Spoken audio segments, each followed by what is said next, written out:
A Revolução Comunista na Rússia. Um grande número de povos compunha a Rússia, cujo território se estendia desde a Europa Oriental até o Oceano Pacífico.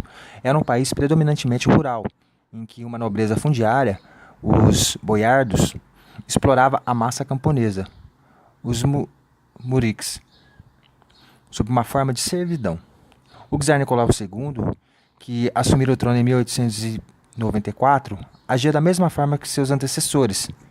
Cercado de uma corte corrupta e parasitária, reprimia qualquer tentativa de mudança política. A monarquia russa era uma autocracia, governo de uma pessoa com poderes iluminados e absolutos. Autocracia exercida pela dinastia Romanov, no poder desde 1613, com o apoio da nobreza e da Igreja Ortodoxa Russa. No final do século XIX, o governo czarista de Nicolau II perseguiu os oposicionistas, mas abria as portas do país para capitais estrangeiros, principalmente franceses, que financiavam a industrialização.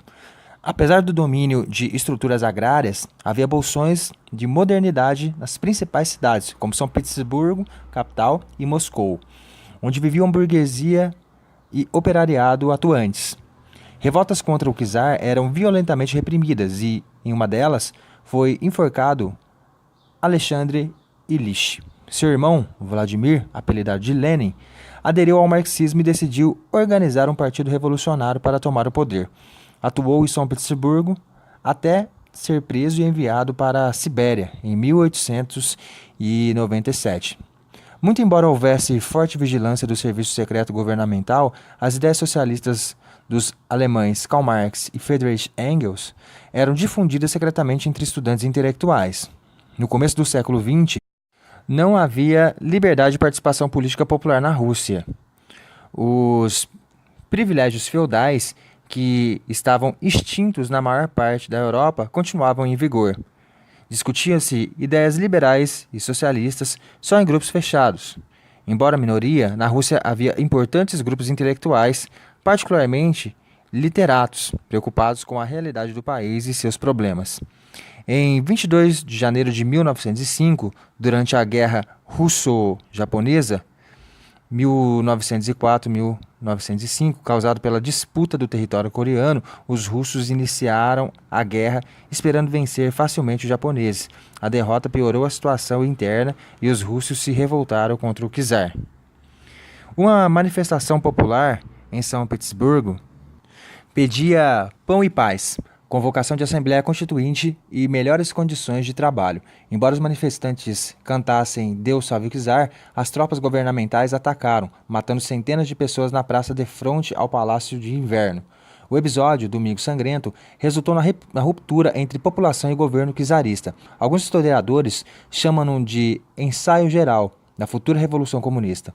Protestos e greves ocorreram em diversas partes do país. Líderes populares foram presos e enviados para a Sibéria.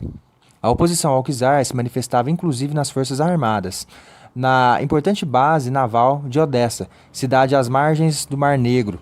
A tripulação do encouraçado Potemkin amotinou-se contra os oficiais. O czar Nicolau II cedeu, concordou em abolir alguns privilégios e convocar a Duma, ou parlamento, a ser eleita por voto direto popular. Assinou, em 5 de setembro de 1905, o Tratado de Portsmouth, firmando a paz com os japoneses, concedendo territórios e reconhecendo a preponderância do Japão sobre a Coreia. Ainda em 1905, o czar lançou o Manifesto de Outubro, prometendo instaurar uma monarquia constitucional e parlamentar. A insatisfação era grande, o que possibilitou a criação de centenas de sovietes. Sovietes, palavra russa que significa conselho. Durante a Revolução Comunista, era através dos sovietes que se designavam bairros, fábricas e unidades militares. Sovietes formados por operários, camponeses e soldados. Os deputados eleitos em 1906, porém, eram fantoches e o poder de Nicolau II continuava tão vigoroso e despótico como antes. Decretos do czar colocavam-no acima do parlamento. Mesmo assim, a Duma foi dissolvida em 1907, sendo substituída por outra, eleita por voto censitário. Apesar da falta de liberdade política, os partidos se organizavam. Entre eles destacavam-se os cadetes, democratas constitucionais e conservadores adeptos do capitalismo. Pertenciam à burguesia e à parte da nobreza, desejavam uma monarquia constitucional parlamentar como a inglesa e defendiam a propriedade privada e a liberdade econômica. Entre os opositores radicais da monarquia czarista estavam anarquistas e social-democratas. Em 1903, no segundo Congresso da Social-Democracia dos Trabalhadores Russos em Londres, houve uma cisão. Os bolcheviques, do russo bolche, mais, seguiam a liderança de Vladimir Lenin, que propunha a socialização dos meios de produção, a tomada do poder à força e a implementação do governo ditadura proletário. Embora marxistas, acreditavam que a ação de um partido revolucionário, organizado e disciplinado, poderia impor socialismo mesmo num país agrário como a Rússia. A minoria, conhecida como menchevique, do russo mensch, menos, optava pela social-democracia.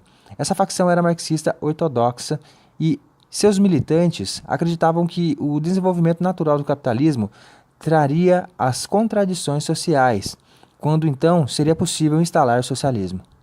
Eram liderados por George Plekhanov e Yuli Martov. Em 1914, a cisão tornou-se definitiva. As agitações sociais na Rússia adquiriram caráter de luta de classes. Os agentes da política czarista prendiam, deportavam e matavam aos militantes, os que ousavam fazer greves ou passeatas.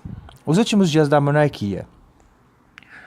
O descontentamento dos burgueses com a sua exclusão do poder fez coro com o dos camponeses, que lutavam contra os remanescentes da servidão e com o operariado organizado em sindicatos. Nicolau II, embora fosse autocrata, era manobrado pela corte e por sua mulher, Alexandra Feodorovna, que era influenciada pelo monge Rasputin, fanático religioso que se intitulava santo. A czarina o considerava o único capaz de salvar seu filho Alexis, o herdeiro imperial, de uma grave doença, a hemofilia. Apesar do caos, o czar pretendia estender os domínios russos às custas do enfraquecido Império Turco, anexando os Balcãs e, se possível, a região dos estreitos de Bósforo e Dardanelos. Mantendo acesa a chama do pan-eslavismo, constituiu com franceses e ingleses a tríplice entente. A aristocracia russa acreditava que, participando de uma guerra vitoriosa, conquistaria territórios estratégicos e abafaria a agitação interna. O governo russo alia-se à entente, pois era dependente de capitais franceses e da venda do petróleo para as companhias inglesas. Em julho de 1914, estourou a Primeira Guerra Mundial. Má qualidade das estradas e dos meios de comunicação, um exército obsoleto e sem moral para a luta provocavam várias derrotas dos russos para os alemães. Quase 3 anos depois, o forte clamor pela paz se fazia ouvir das trincheiras, onde os soldados morriam de fome e frio. Muitos voltavam para casa, abandonando a frente de batalha.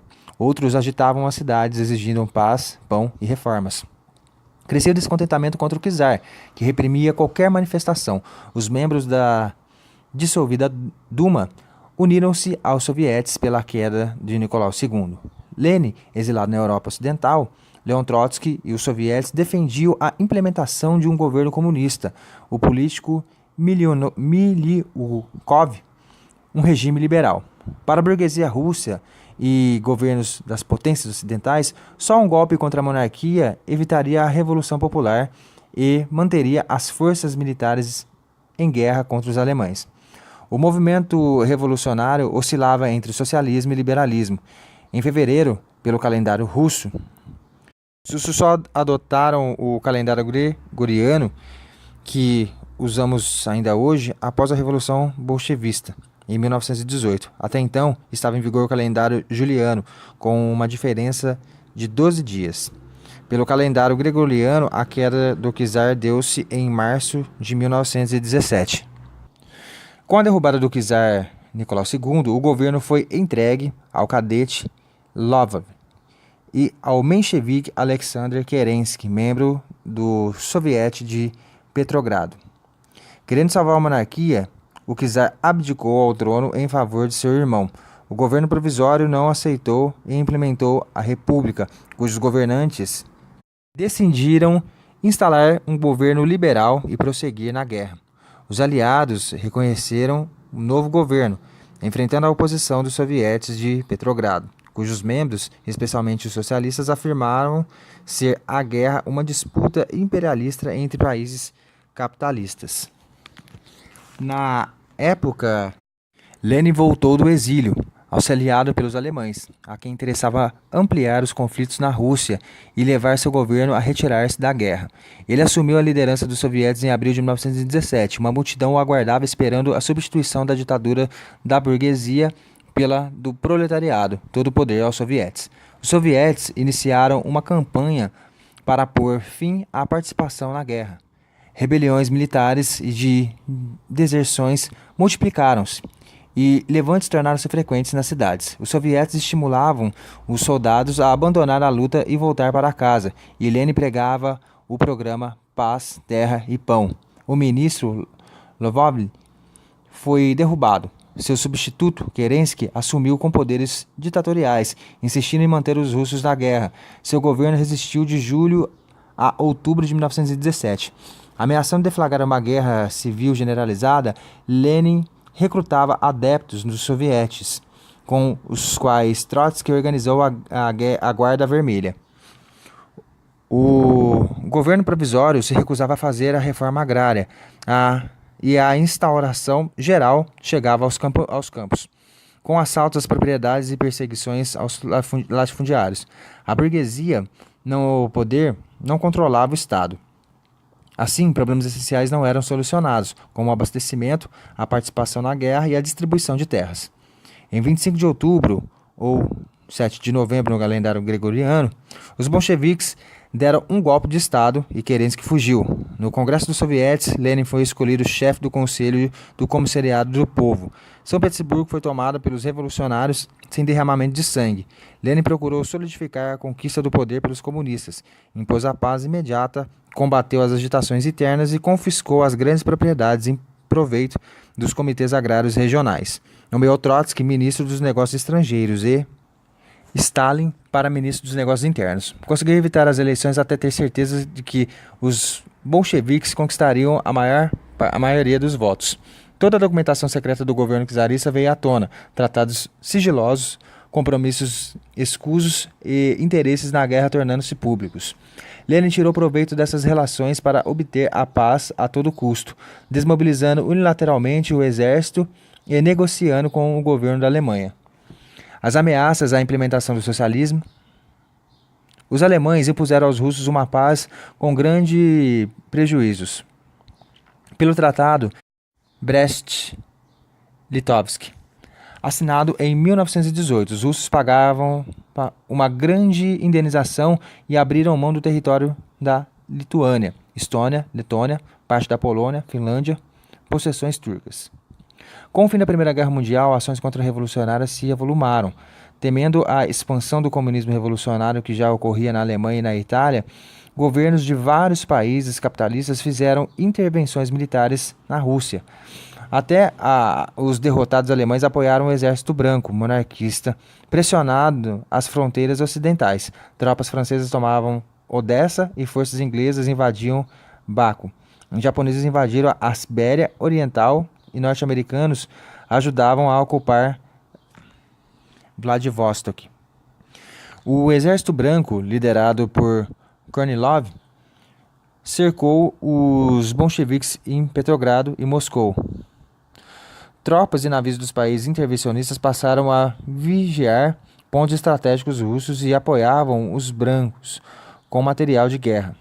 Mas o Exército Vermelho, comandado por Trotsky e com o trabalho eficiente dos comissários políticos do Partido Bolchevique, venceu a Guerra Civil e pôs o domínio comunista em 1921. A Tcheca Polícia Secreta foi organizada, liquidando os líderes contrários ao regime e implementando o terror vermelho, entre aspas. Uma nova Constituição, em 1918, organizou a União das Repúblicas Socialistas Soviéticas Russas e estabeleceu um sistema econômico baseado no comunismo puro. Entre as medidas adotadas, destacaram-se a nacionalização de todas as propriedades rurais, bancos, fábricas, sistemas de transporte e comunicação. Foram confiscadas as propriedades da Igreja Ortodoxa e o lucro pessoal proibido. Devido à crise de abastecimento causada pela Guerra Civil, os artigos de primeira necessidade foram racionados e o governo lançou mão do confisco forçado da produção agrícola. Essa política econômica ficou conhecida como comunismo de guerra. O governo de Lenin precisava evitar a desintegração do sistema produtivo. A produção agrícola russa estava reduzida à metade do período anterior à guerra. A produção industrial e os transportes foram aniquilados e havia enorme inflação. Enquanto o país sofria uma grande depressão econômica, burgueses e nobres fugiam com fortunas para o exterior. Para combater a intervenção dos países capitalistas, Lenin fundou a Terceira Internacional Socialista, Comintern, convocando os comunistas de todo o mundo a apoiar a Rússia Soviética e a Revolução Socialista.